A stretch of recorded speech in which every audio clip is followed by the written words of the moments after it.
And speaking of advancing to the next round, it's sectional time for high school boys basketball. Can CC make a run back to the state championship, or will the Clinton Prairie Gophers put a stop to them? Let's find out. Fourth quarter, CC down by 6, but that won't be the case for long as Ben Mazer gets his hand back on the ball and is able to drain one from deep. But that won't be his only one in the fourth quarter. I mean, this dude was on fire from outside, and CC would keep being the hand that's hot because Mazer would be lights out once again.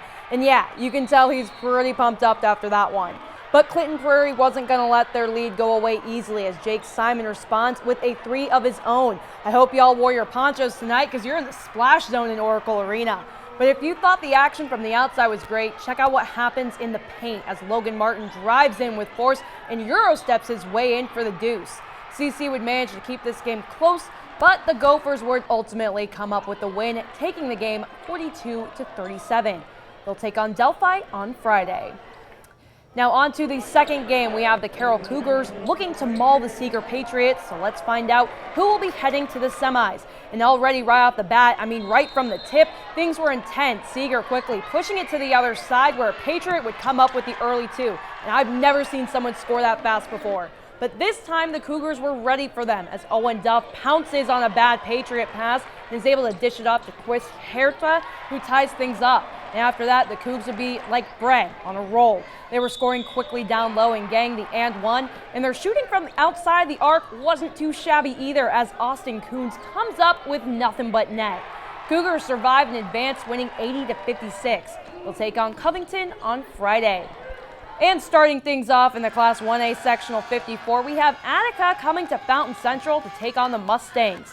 Fountain Central is ruthless on both ends tonight, and they get the steal, and it's Will Harmon going coast to coast and finishing through contact.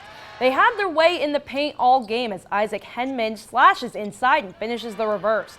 Attica was due to get something on the scoreboard as Dane Goris lets it fly from the outside and hits it, but down at the other end, Gabe McCollum answered with one of his own. The Mustangs came out on top 58-8 and will play North Vermilion on Friday in the semis.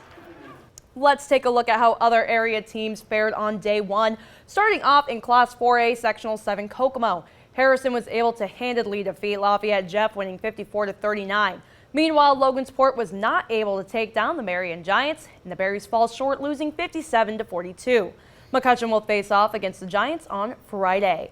In Class 3A Sectional 22 Frankfort, West Lafayette lost a heartbreaker to Western, losing 61-53. Panthers move on to play Twin Lakes in the semis. In Class 2A Sectional 36 Rochester, Pioneer will also not be moving on after losing to Lewis Cass tonight, 65-29. The Kings will now face off against Rochester in the semis.